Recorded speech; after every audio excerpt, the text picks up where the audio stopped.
अगर अकेले तय करना चाहती तो हमें क्या एतराज, वो उनका रास्ता अलग है, फिर हमारा रास्ता अलग है। चलिए आगे बढ़ते हैं, कुछ और खबरों की बात करते हैं। पटना में आज एक बार फिर से आग का कहर बरपा। एयरपोर्ट के पास झुग्गी झोपड़ी में लगी भीषण आग में 50 से ज्यादा झोपड़ियां जलकर राख हो गई। अगलगी की इस घटना में एक महिला रुक्मणी देवी की मौत हो गई। एक झोपड़ी से उठी चिंगारी ने आसपास के पूरे इलाके को चपेट में ले लिया। झुग्गी झोपड़ी से फैली आग ने बगल के पशुपालन दफ्तर को भी अपनी आग की चपेट में लिया था, लेकिन फायर ब्रिगेड की गाड़ियां वहां पहुंची और आग को बुझाने में काफी परेशानियों के बाद काबू पा लिया। हमारे संवाददाता शशि भूषण ने घटनास्थल का जायजा लिया।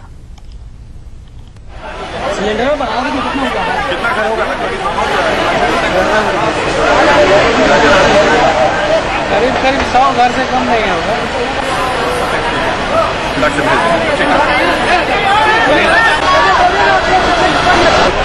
राजधानी में एक बार फिर से भीषण अग्निकांड हुआ है और ये अग्निकांड जो है वो वेटनरी कॉलेज इलाके में हुआ है, जहां पर वेटनरी कॉलेज कैंपस में जो झोपड़पट्टियां थी वो झोपड़पट्टियां जो है 50 से ज्यादा झोपड़पट्टियां जो है वो राख में तब्दील हो चुकी हैं। हालांकि दमकल विभाग की गाड़ियां पहुंच चुकी हैं और फायर ब्रिगेड टीम जो है वो लगातार नियंत्रण पाने की कोशिश कर रही है, लेकिन जो पूरा नजारा है वो है अपने आप में दहशत भरा है और सिलेंडर्स कई यहाँ मौजूद हैं जो रह करके ब्लास्ट हो रहे हैं और ये स्थिति है कि यहाँ पर अंदर जाने की साहस जो है वो कोई नहीं कर पा रहा है। ये देखिए, ये लोग हैं, इनसे जानने की कोशिश करते हैं ये कैसे कैसे कैसे कैसे हुआ हादसा, कैसे हुआ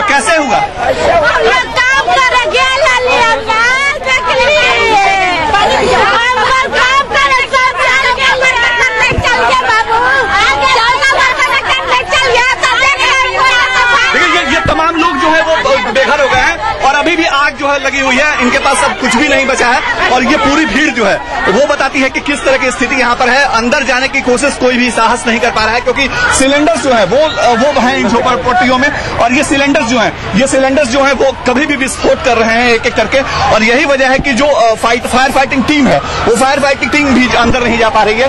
लेकिन कह सकते हैं कि स्थिति काफी यहाँ पर अजीबोगरीब हालात है। बड़ा हादसा है, कितने लोग घायल हुए हैं इसकी जानकारी अभी नहीं है, तरह तरह की बातें हो रही हैं, लेकिन हादसा हो चुका है और राजधानी एक बार फिर गंभीर जो घटनाक्रम है उसकी जो गवाह बनी है। कैमरा पर्सन मनीष जुनेजा के साथ शशि भूषण, ईटीवी न्यूज, पटना।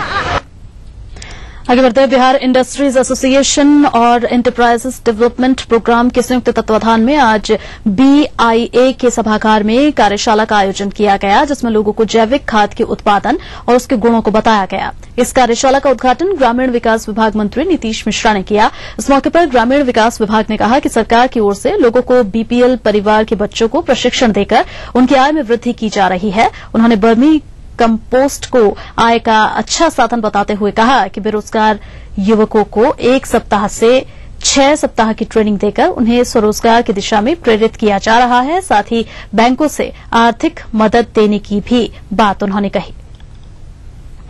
की भी ओर से और विशेष तौर से ग्रामीण विकास विभाग जो स्वरोजगार के लिए भी और साथ में युवाओं के कौशल संवर्धन के लिए जो भी हम लोग काम कर रहे हैं कि आने वाले 5 वर्षों में 10 लाख युवक युवतियों को हम लोग प्रशिक्षित करके उनको इस बेहतर हम लोग काम के अवसर प्रदान कराना चाहते हैं और उस कड़ी में 28,000 ट्रेनिंग प्रोग्राम 28,000 लोगों के लिए शुरू भी हो गई है। उसी तरह से बिहार के 38 जिलों में ग्रामीण स्वरोजगार प्रशिक्षण केंद्र की भी स्थापना हम लोगों ने की है कि ग्रामीण क्षेत्र के जो भी लोग स्वरोजगार के लिए इच्छुक हैं उनको 1 सप्ताह से 6 सप्ताह का ट्रेनिंग दिया जाएगा और बैंक से उनको ऋण उपलब्ध कराई जाएंगी ताकि वो। और यहाँ एक छोटा सा ब्रेक, जल्द लौटते हैं।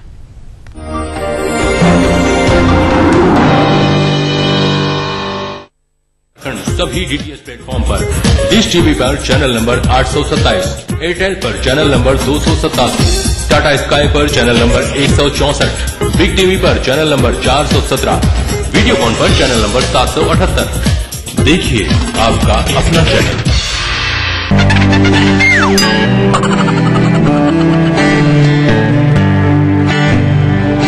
अब एक नया तरीका मच्छरों से सुरक्षा का। नया Mortein nature guard low smoke coil कुदरती गुणों के साथ ये रखे मेरे परिवार को मच्छरों और धुएं से सुरक्षित। मॉर्टीन नेचर गार्ड, ख्याल आपके परिवार का। प्रयाग फिल्म सिटी एक जन्नत है, बरसों की मेरी मन्नत है। इंसान आता तो खाली हाथ है, लेकिन प्रयाग से जाता कंप्लीट फिल्म के साथ है। प्रयाग फिल्म सिटी एंटरटेनमेंट का महाडोज।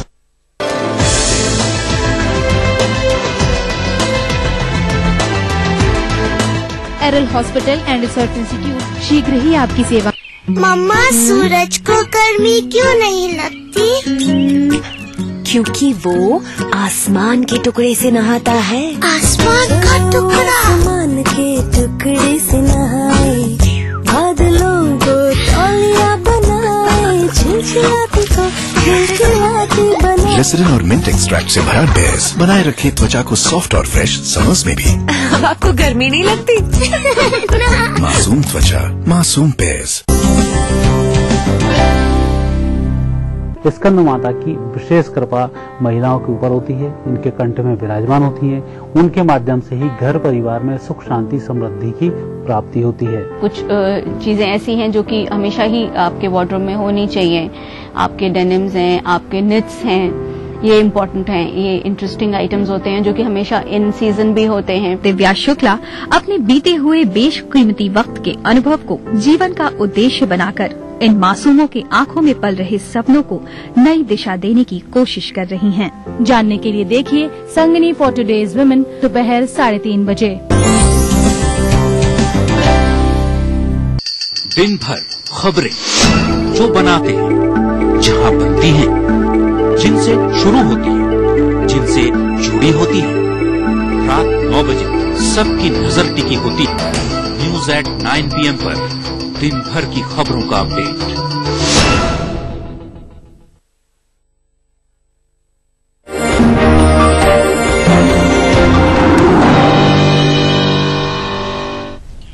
आपका स्वागत है।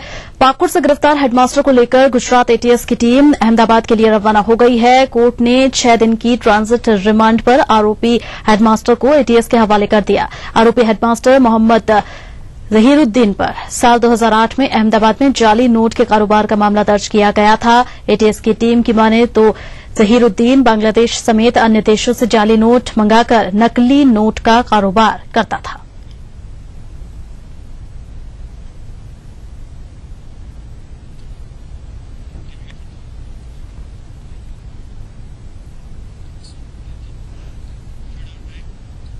पश्चिम सिंहभूम के गुवा थाने में पदस्थापित एसआई अशोक कुमार दुबे को सांप ने काट लिया। बाद में इलाज के दौरान उनकी मौत हो गई।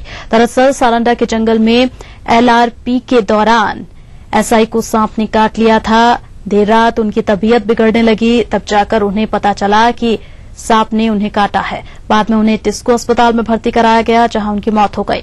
पोस्टमार्टम के बाद एसपी सहित पुलिस पदाधिकारियों ने उन्हें सलामी दी।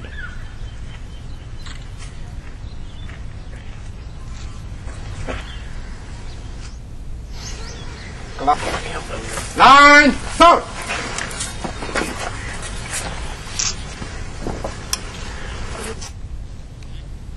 5 सालों तक शादी का झांसा देकर आदिवासी युवती का यौन शोषण करने के बाद जब प्रेमी ने शादी से इनकार कर दिया तो प्रेमिका बगैर डोली और बारात के प्रेमी के घर पहुंच गई। घर में ताला जड़ा देख प्रेमिका वहीं धरने पर बैठ गई, इस इंतजार में कि कभी तो उसका प्रेमी बाहर आएगा। मामला गोड्डा सदर प्रखंड के अमरपुर गांव का है।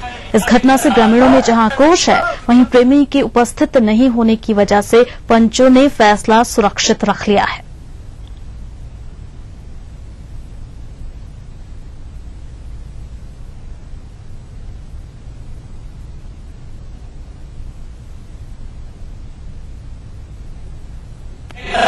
लड़का हमको से चाहा वैसा करके पाना से भाग गया है। हम यही रहेंगे लेकिन मर जाएंगे। अब जब पुलिस को सब पता था 9 से तभी से उसको चाहते।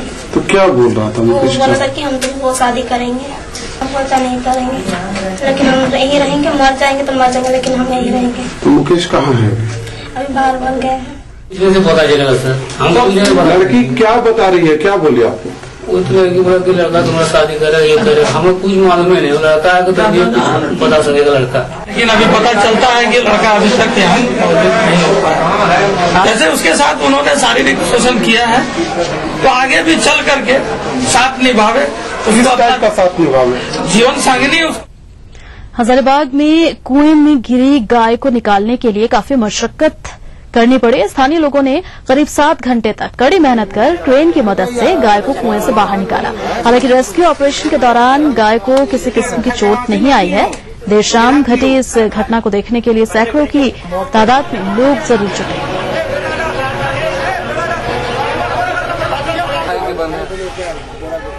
देखिए रस्सियों ने घुसा, देखिए रस्सियां गहरा कुआं है जिसमें समाज के लोगों, बच्चा लोग देखा कि हाँ यहाँ गाय गिरी है, वो हल्ला किए तो सभी समाज के लोग जुटे और जुटने के बाद अपने अपने अनुभव से उन लोगों काम किए। लेकिन जेसीबी और शहर होने के चलते हम लोग है जो सफलता प्राप्त किए हैं और गाय भी स्वस्थ है। समाज के प्रयास से 12 बजे गिरी गाय और उसे हम लोगों ने परमात्मा की कृपा से और 9 युवकों के सहयोग से व्यवस्थित रूप से हम लोगों ने निकाला है। और लेकिन दुख के साथ कहना पड़ता है कि प्रशासनिक व्यवस्था, डॉक्टर की व्यवस्था कमी है।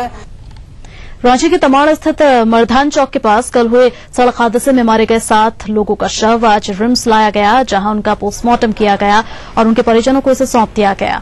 कल हुए हादसे में 5 पुरुष और 2 महिलाओं की मौत हुई थी।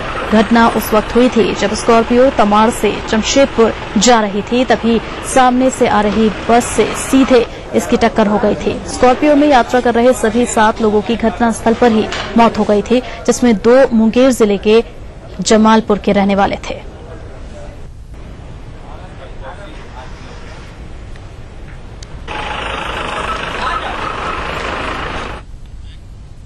छोटा सा ब्रेक, जल्द लौटते हैं।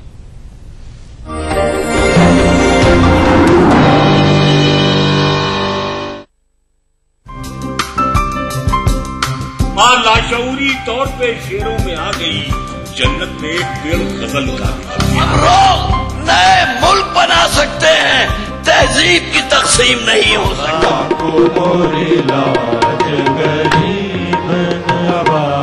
कृपा करो महाराज मुइन। महफिल शनिवार रात 11 बजे DTV के सभी हिंदी चैनल्स पर। Victor Classes, an institute run by gurus of several top rankers in IIT and PMT for sure success. Join Victor Classes, south of Kendriya Vidyalay, Kankarbat and Boring Road Crossing, Patna. नई wheat hydro restore cream बालों को गहराई से हटाए और skin के moisture को लौटाए, जो दे मुझे स्मूथ और ग्लोइंग स्किन। वीट, एक खूबसूरत एहसास।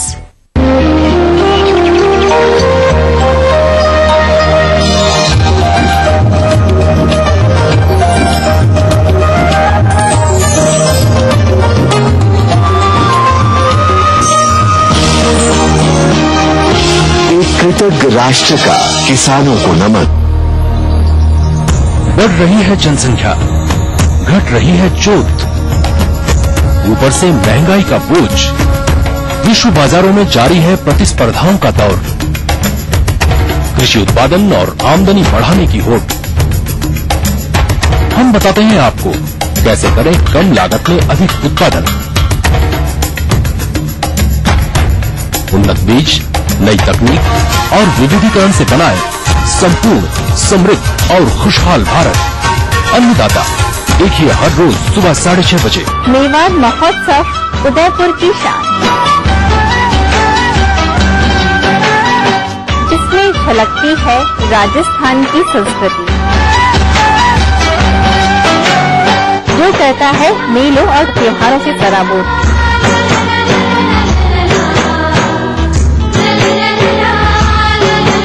जरूर से देखिएगा रसोई से का मेवाड़ महोत्सव 13 और 15 अप्रैल को दोपहर 2:30 बजे सिर्फ DTV। इस कार्यक्रम के सह प्रायोजक हैं Kerala Ayurveda treatment centre, lake Avenue, Kanker road, Ranchi.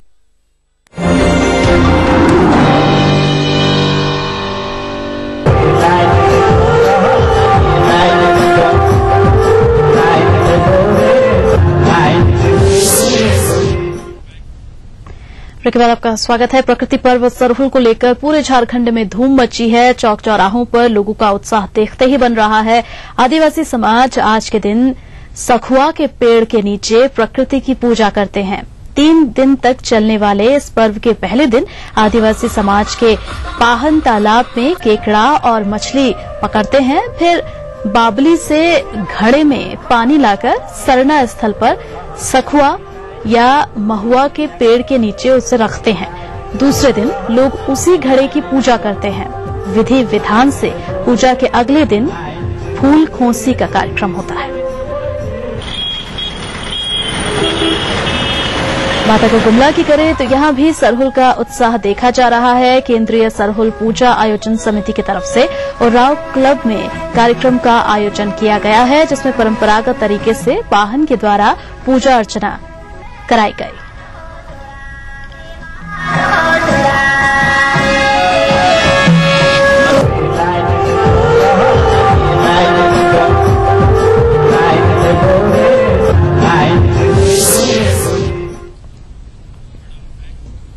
चैती नवरात्र के मौके पर लौह नगरी में जागरण का आयोजन किया गया है। स्थानीय कलाकारों की तरफ से भजन का कार्यक्रम भी इस दरमियान पेश किया गया।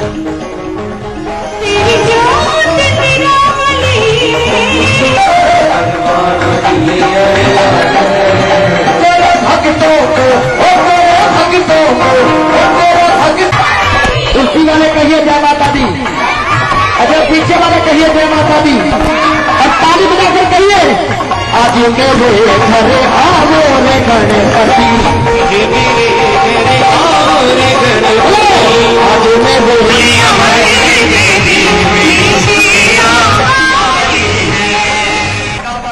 माता वाले दर्शन करे थे क्या तेरे दरबार और एक बड़ी खबर आ रही है बिहार के परिप्रेक्ष्य में। खुशखबरी से कहा जा सकता है, क्योंकि बिजली की समस्या से पहले से ही हलकान रहा है बिहार, और इस बीच बिहार को कोल लिंकेज मिल गया है। बता दें आपको, काफी समय से मुख्यमंत्री इसके लिए कोशिशें कर रहे थे। लगातार दिल्ली दौरे उनके द्वारा किए गए और आखिरकार उनकी मेहनत रंग लाई, ऐसा कहें तो गलत नहीं होगा। कोल लिंकेज बिहार को मिल गया है और अब बिजली उत्पादन के प्रयास इससे और भी तेज होंगे। ज्यादा से ज्यादा बिजली उपभोक्ताओं को मुहैया कराई जाए, यही कोशिश अब बिहार सरकार की होगी। वैसे आपको याद दिलाते हैं कि कांग्रेस के प्रदेश अध्यक्ष इस बीच जाकर भिड़े थे दिल्ली में। केंद्रीय ऊर्जा मंत्री से उन्होंने मुलाकात की थी। उन्होंने भी मांग की थी कि बिहार को काफी दिक्कतें हो रही हैं, गर्मियों के दिन हैं और बिजली उत्पादन काफी कम है। और कहीं न कहीं सभी लोगों का समग्र प्रयास है और उसके बाद कोल लिंकेज बिहार को आखिरकार मिल गया।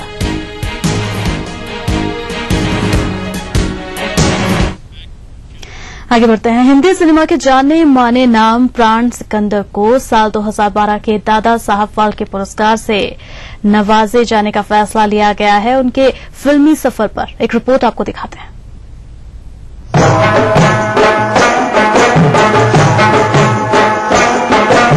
यारी है ईमान मेरा यार मेरी जिंदगी। हिंदी फिल्मों के मशहूर चरित्र अभिनेता प्राण को भारतीय सिनेमा ने अपने सबसे बड़े सम्मान से नवाजने का फैसला लिया है। 93 साल के प्राण का पूरा नाम प्राण कृष्ण सिकंद है। फिल्मी दुनिया में इन्हें प्राण साहब के नाम से भी जाना जाता है। प्राण साहब का जन्म 12 फरवरी 1920 को पुरानी दिल्ली के बल्ली मारन इलाके में हुआ था। प्राण साहब के पिता का नाम केवल कृष्ण सिकंद और मां का नाम रामेश्वरी था। प्राण के पिता एक सिविल इंजीनियर और सरकारी ठेकेदार थे। प्राण साहब के पिता का काम एक जगह स्थिर नहीं था, लिहाजा प्राण का बचपन अलग अलग शहरों में बीता। 7 भाई बहनों में प्राण सबसे होनहार थे और गणित में उनकी खासी दिलचस्पी थी। लेकिन कौन जानता था कि गणित का ये मेधावी छात्र एक दिन हिंदी सिनेमा में खलनायकी का पर्याय बन जाएगा। धनी परिवार में जन्म लेने के कारण प्राण को अपना करियर चुनने की पूरी आजादी मिली। करियर के तौर पर सबसे पहले उन्होंने फोटोग्राफी को चुना, लेकिन 1945 में उन्हें एक पंजाबी फिल्म यमला जाट में काम करने का मौका मिला और इसके बाद प्राण साहब ने फिर पीछे मुड़कर नहीं देखा। अपने सिनेमाई सफर में उन्होंने 350 से ज्यादा फिल्मों में काम किया, जिनमें अमर अकबर एंथनी, डॉन और जंजीर खास है। उनकी आखिरी फिल्म मृत्युदाता है। कहा जाता है कि 1973 में प्राण साहब ने ही प्रकाश मेहरा से फिल्म जंजीर में विजय की भूमिका के लिए अमिताभ बच्चन को लेने की सिफारिश की थी। प्राण साहब ने अपने किरदारों को इतनी शिद्दत से निभाया कि खलनायकी और प्राण एक दूसरे के पर्याय बन गए। एक दौर ऐसा भी था जब उन्हें अमिताभ बच्चन, शत्रुघ्न सिन्हा और विनोद खन्ना सरीखे अभिनेताओं के मुकाबले ज्यादा फीस मिलती थी। बहरहाल सिनेमा से संन्यास ले चुके इस विरले अभिनेता को अपने सबसे बड़े सम्मान से नवाजने का फैसला कर हिंदी सिनेमा ने वाकई में अभिनय को सलाम किया है। Bureau report, ETV news. प्यार हो बंदों से ये, प्यार हो बंदों से ये सबसे बड़ी है। चलिए तो इस बुलेटिन में फिलहाल के लिए सिर्फ इतना ही। मुझे दीजिए इजाजत। चलते चलते देखिए तिरछी नजर। नमस्कार।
गणगौर के साथ ही वसंत के आगमन के स्वागत के लिए इस महोत्सव को मनाया जाता है।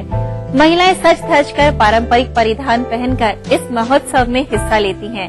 इसका धार्मिक और सांस्कृतिक दोनों ही महत्व है और इतना ही नहीं, इसे पूरे राज्य भर में मनाया जाता है। तो आज रसोई से भी अपनी रसोई में मना रहा है मेवाड़ महोत्सव, जिसमें हमारे शेफ आपके लेकर आए हैं पारंपरिक मेवाड़ी रेसिपीज। तो चलिए सबसे पहले स्वागत करते हैं हमारे शेफ समीर जी का। समीर जी, रसोई से में आपका बहुत बहुत स्वागत है। नमस्कार रतिका जी। समीर जी, आज हम यहाँ पे मेवाड़ महोत्सव मना रहे हैं, क्योंकि ऑलरेडी पूरे राज्य भर में आज से उसे मनाया जाता है और 3 दिन तक ये महोत्सव चलेगा। क्या बात। तो मैं भी चाह रही हूँ कि क्यों ना अपने रसोई से में भी कुछ मेवाड़ी स्पेशल जो पारंपरिक रेसिपीज हैं वो व्यूअर्स को सिखाएं। जरूर। वैसे तो रतिका जी आपको पता ही है कि राजस्थान बहुत ही रिच है अपनी कला, संस्कृति और फूड के मामले में, और हर अंचल का एक अलग ही तरह का खाना होता है और मेवाड़ का एक अलग तरह का खाना है। तो वहीं की वानगी लेके आ रहे हैं और आपको सिखाने जा रहे हैं चने की कढ़ी बनाना। चने की कढ़ी बनाना। जी बिल्कुल। चलिए ठीक है समीर जी, शुरू करें। तो मैंने यहाँ पर लिया है मिट्टी की हांडी, और हमारे व्यूअर्स के लिए बता दूं कि वो चाहे तो मिट्टी की हांडी का प्रयोग करें और चाहे तो लोहे की कढ़ाई का प्रयोग भी इसमें कर सकते हैं। ठीक है। कढ़ी बनाने के लिए जो बेसिक चीजों की जरूरत होती है वो होता है बेसन। तो यहाँ पे मैं करीब 2 चम्मच बेसन ले रहा हूँ। और साथ ही दर्शकों को हम यहाँ बता दें कि अक्सर जब कढ़ी बनाने की बात आती है तो बेसन के अंदर गुठलियां पड़ जाती हैं, तो लोग सोचते हैं कि इसको छानते रहते हैं, या जो नए व्यूअर्स हैं जिनको नहीं आता, तो हमेशा इसके लिए ये करें कि पहले थोड़ा सा बेसन में थोड़ा सा पानी मिलाएं, गाढ़ा सा पेस्ट बना लीजिए।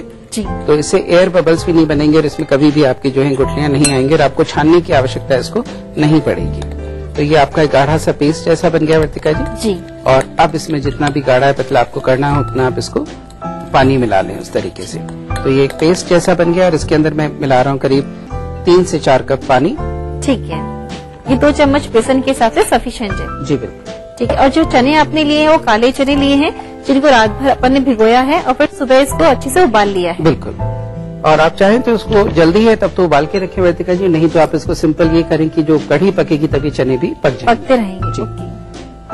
सबसे पहले वर्तिका जी इसमें डाल रहा है हमने थोड़ा सा देसी घी, कढ़ी तो घी में ही अच्छी लगती है, लेकिन जो दर्शक नहीं खाते हैं, कई लोग बहुत सोचते हैं कि भी फैटिंग होता है, तो इसमें वो तेल का इस्तेमाल भी कर सकते हैं। ठीक है। चुटकी भर इसमें डाल देंगे हम हींग और थोड़ा सा जीरा। ये आप घी गर्म नहीं हो उससे पहले ही थोड़ा सा डाल दें, जिससे कि इसका एक अच्छा सा फ्लेवर जैसा आ जाए। और जब ये घी गर्म हो जाए अच्छे से, तब हम इसके अंदर डाल देंगे राई। तब तक आपने देखा कि हमारा ये घुल ही चुका है सारा बेसन जी। फ्लेवर के लिए इसमें हम डालेंगे थोड़ा सा सूखी साबुत लाल मिर्ची, थोड़ा सा तेज पत्ता और जरा सी डाल देंगे इसमें राई। ठीक है।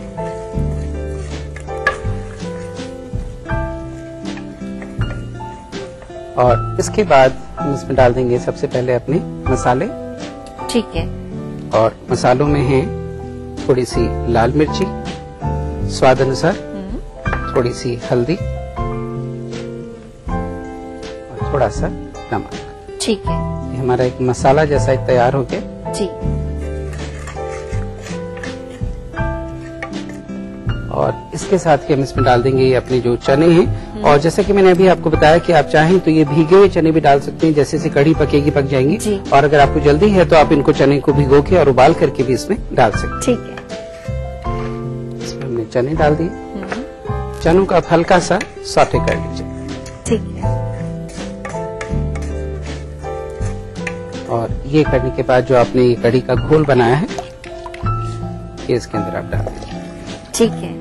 चने डालने के साथ ही जो कड़ी वाला घोल है वो भी संग संग ही ऐड कर देना है। और समीर जी, यहाँ पे अपन ने सीजनिंग करी दी है। गरम मसाला, जो खड़ा गरम मसाला, इसमें अपन ने साबुत लाल मिर्च है, तेज पत्ता है, ऐड करी दिया है। हींग, जीरे और राई का जो बघार है वो अपन ने लगा दिया है। और बहुत ही बेसिक से जो अपने मसाले हैं, कुछ भी इसमें बहुत फैंसी नहीं है, पर आप देखेंगे कि इन्हीं से इसमें बहुत अच्छा स्वाद आ जाता है।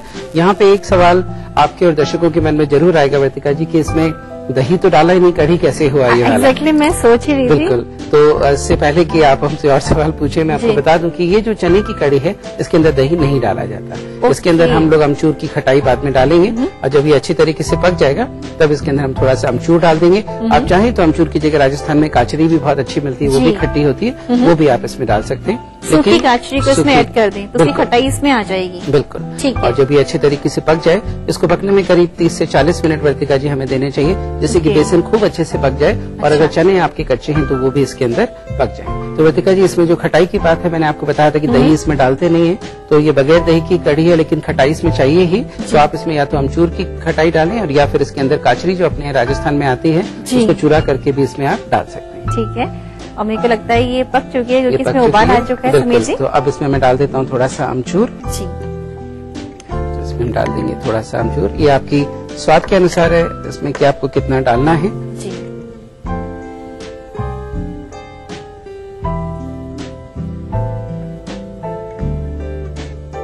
तो समीर जी, मुझे लगता है ये कड़ी पक चुकी है, रंगत भी अच्छे से ऊपर आ गई है और खुशबू भी बहुत अच्छी आ रही है इसकी। तो इसको हम निकाल लेते हैं। कड़ी तैयार है आपकी। और वही पारंपरिक तरीके से आप इसे सर्व भी कर रहे हैं। मिट्टी के छोटे छोटे से बोल लिए हैं आपने। वर्तिका जी, जब परंपराओं का निर्वाह करना ही है तो क्यों ना उनको पूरे तरीके से किया जाए, जिससे कि बनाने का तो मजा आता ही है और खाने वाले को भी उसका पूरा मजा आए। तो वर्तिका जी, तैयार है आपके लिए मेवाड़ी स्पेशल कड़ी काले चने।